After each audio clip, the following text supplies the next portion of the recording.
Hi gang, Rob here. It is the evening of 12 January 2016. Got another From the Sharpening Bench video for you guys. And this is one I'm pretty excited to have, actually. This is the Jake Hoback Knives Mid-Tech Kwaiken, or Kwaiken, Mark IV.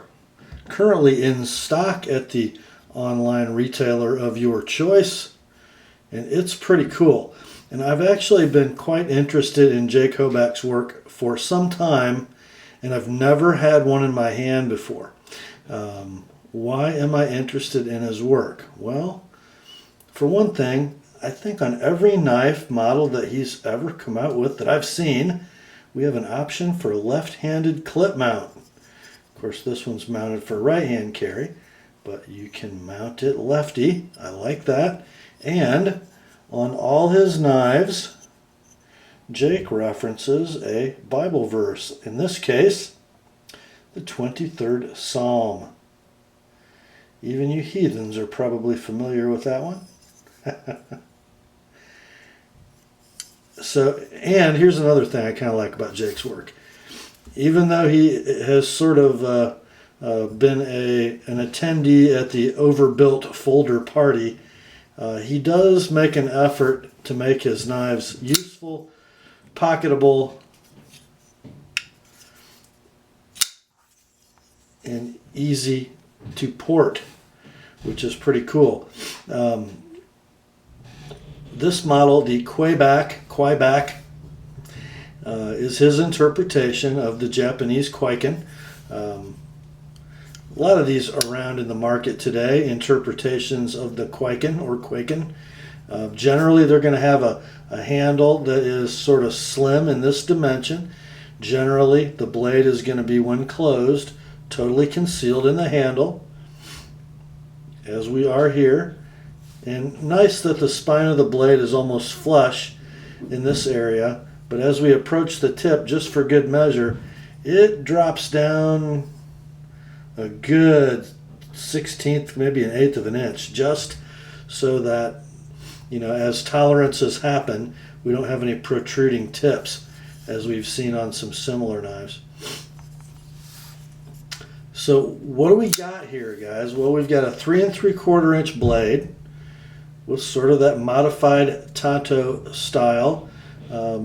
This would be a modified American Tanto, a very slight bit of belly in the secondary cutting edge.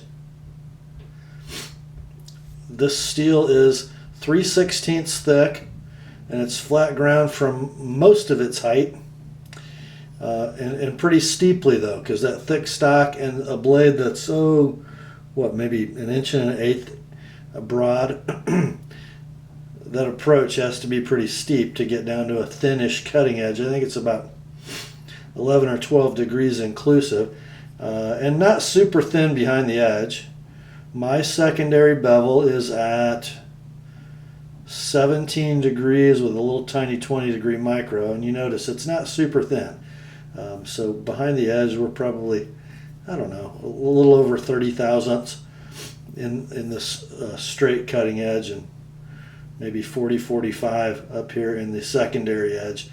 So this edge I sharpened at 20 degrees with about a 23-degree micro. That seemed to work pretty well. You generally want this edge to be a little more obtuse. It's designed to be the stronger edge of the two. The blade nicely stone washed, and it's fashioned of crucible CPM 20 CV, which we are seeing a lot of lately. To remind you, it is the chemical twin to Bowler M390, and it used to be produced by Latrobe Steel in Pennsylvania. Crucible bought Latrobe and carried that recipe through into its CPM technology powdered metal blade steels. We've got a nice run of coarse, effective, but not painful jimping. The handle fashioned of, you guessed it, 6AL4V titanium. The thickness of the handle is about 585 thousandths, so what, a little over 9/16 of an inch thick. And it is 5 1/8 inches long.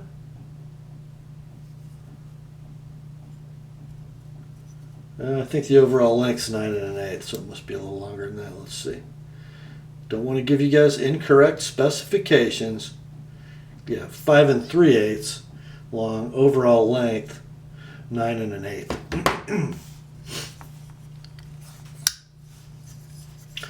The pivot is suspended on caged ball bearings, or thrust bearings, Jake is calling them, and on work-hardened bearing races.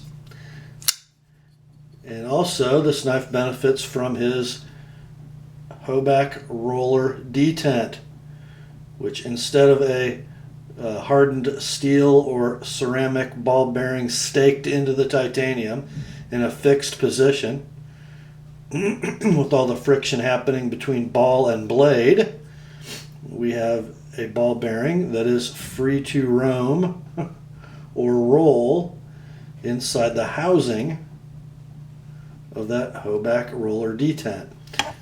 I have handled other knives that employ this feature.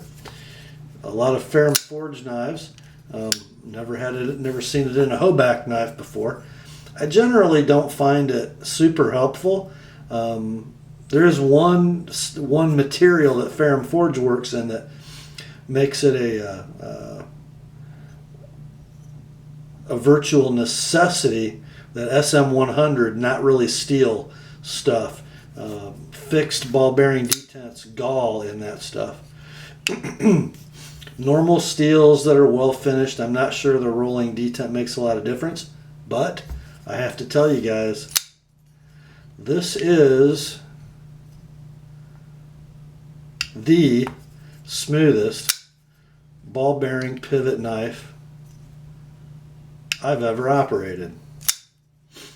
Now, don't be confused either. Let's talk some terminology here.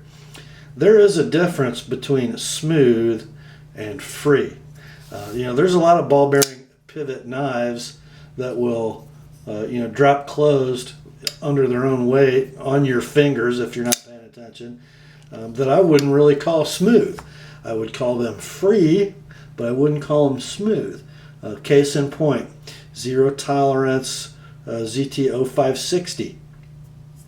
That knife is really free, but when you have your thumb on the spine and close it, you can feel every bump in every ball bearing and every little chunk of titanium that's dented. You feel it. You just do. It's not a smooth knife, and it's not the only one like it. This knife, while the way it's adjusted, not particularly free. You have to close it with a little purpose. But it's super smooth. I mean, guys, you can't hear this knife. You can't hear it. You can't feel it. Nothing is transmitted. It's just really good. So he might be winning me over to this HRD, Hoback roller detent, a little bit as he employs it, as Jake employs it himself. Here's another thing that I think is pretty cool about this knife, and it's going to lead us to more discussion of terminology. Blade centering is perfect, and if you notice, the gaps between handle scales and blade are very small. What do we normally hear when we are talking about that in a knife review? Super tight tolerances. Super tight tolerances. That's not what we're looking at. We have very tight clearances. We have very small clearances and a well-centered blade. But tell me, guys, as you're looking at this knife, what is the tolerance for blade centering? What was that? You don't know? I don't know either. I have no idea what the tolerances are. I can tell you that the clearances between each scale and that blade are very close. But tolerance and clearance do not mean the same thing. We could have one knife that's perfectly centered with really small clearances on both sides. We could have one knife that's hitting the scale, and it could be in spec because the tolerances could be too loose for the design. Just a little mechanical drawing 101 for the knife community. Okay, let's talk about this handle while we got it open. Let's grip it. See how the ergos are. The Sabre Grip is amazing. We have one finger groove for the index finger and nothing else. It's like a stick, which makes it really comfortable in the hand. We can also come forward into a very discreet forward choil for fine work, and that's really comfortable. You know, it doesn't scream, I have a forward choil. It just does. Tucked nicely against the front of the handle. Very nice. How about in the TheApostleP Samurai Grip or overhand pinch grip? Very comfortable if we're in the forward position. Not quite as comfortable if we're back here. Definitely wants to be pinched forward. The hammer grip, excellent, and the flipper is not intrusive.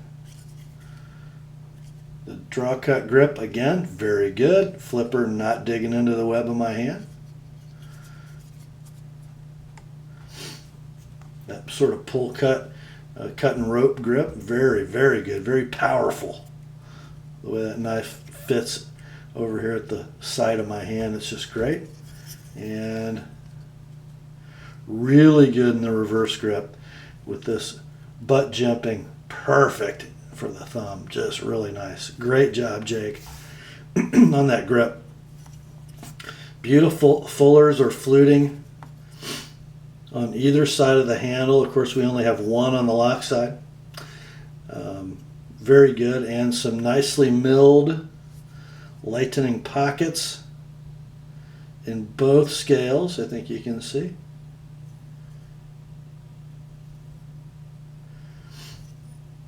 It achieves a weight of 5.8 ounces for a near 4-inch full titanium, 3/16 thick bladed tactical knife. That's not super heavy. How's our balance? Let's see if it's in the finger groove where it belongs. It sure is. Perfect.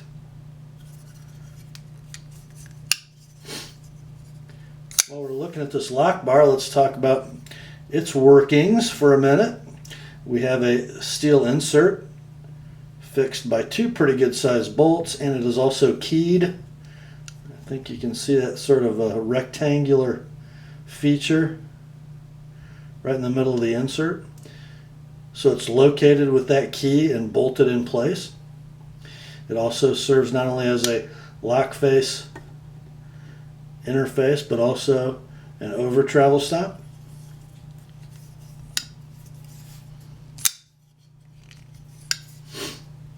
How's that disengagement? You guys know my pet peeve. Knives that don't clear the flipper knives that don't clear the detent when you disengage the lock. And this one's right on the hairy edge. If I get too far forward, not bad. Works well. Here's one thing I don't love about the knife. It's got this really pointy flipper. The nice thing is it's sort of a light switcher, which it makes it uncomfortable. It's also push buttonable. And no matter how you flip it though, that point is right in the index finger. The good news is it does not have that in vogue 2015, 2016 ridiculously abrupt detent. Even though you've got this pointy flipper, even with fingers on the lock bar, without too much trouble, you can actually open the knife. Are you watching Zero Tolerance? I hope so. Flips well with either hand. The pocket clip, very Hinderer-like, leaves about that much of the knife exposed, which is quite a bit. And in pocket, it's a little bit of a trick getting your hand down past this knife to get other things out of your pocket. Not bad though. I mean, it's It's not painful. Construction is open with 2 hourglass standoffs. One thing that's not so great for its price point, we screwed directly into the titanium. The screw goes all the way through the standoff and screws into the titanium. No locating sleeve, no female cup type sleeve that locates the knife and is threaded. So if we strip the threads in the titanium, we just wasted a scale. For $675, that should be different for sure. A lot of guys might say for $675 we should get better than a thin spring stock titanium clip. Well, again, I disagree. Thin but strong spring stock titanium clips work really well. In fact, they work better than most 3D machine custom type milled pivots. I like spring clip, or not pivots, clips. I like spring clips. I like stuff that works. And really everything about this knife works. Let's kind of take a macro flyover and you guys look at fit and finish. I was pretty impressed. Everything is nicely chamfered, big wide chamfers, except where Jake was trying to achieve traction, like back here in this butt jimping. Screw heads are dangerously close to the chamfers, but they do quite well. Everything's really consistent in that regard. One thing that I was a little inquisitive about, and you guys tell me if it looks like it to you. I haven't had this knife apart, but it looks like the front of the steel insert and the front of the titanium lock bar are almost in the same plane. So I wonder if that engaged deeper, which one would hit first? I gotta believe Jake designed that, so the answer would be the steel. But it's pretty tight, pretty close. Let's see, I don't believe there's any now. There's no blade play in any direction, no flex, no lock stick as you'd expect with a steel inserted knife. This thing is just super refined. You know, for a knife that looks kind of industrial, it is really, really civilized. Now, what do you think when I got this knife was the one area that was kind of disappointing? This one comes from my customer, Danny. You guessed it, the edge, it wasn't very good. It wasn't very sharp, and it wasn't very consistent back to the base, and it wasn't very crisp in the yokote area, the transition between primary and secondary cutting edges, and the yokotes were in sort of way different positions from side to side. One thing Jake did well, and again barely, just enough room at where the plunge grind meets the cutting edge to get a nice secondary bevel without it flaring or causing any issues. Just really nicely done.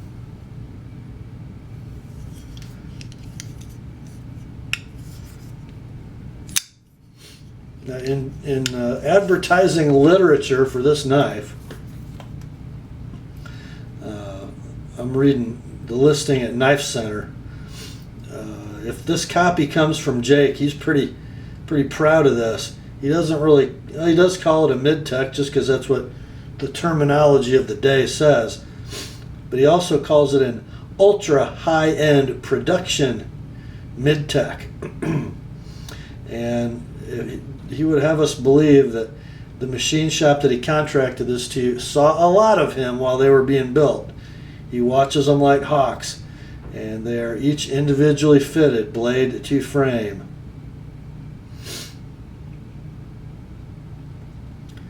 I think this is sort of, just by reading what Jake says about it, or what Knife Center says about it, I think this is sort of his state-of-the-art knife.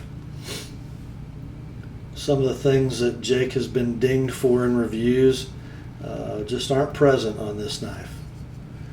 In fact, I don't have much to say bad. I would probably change the shape of the flipper.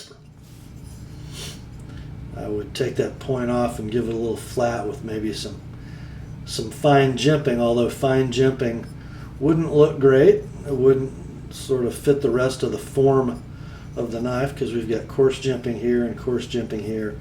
You know, if we had like Sabenza type jimping on a little flat, it wouldn't really go with the design. So we'll just have to rely on its excellent flipping action and depend on that to keep us from getting a sore index finger, which I've been flipping it a lot and my index fingers are fine.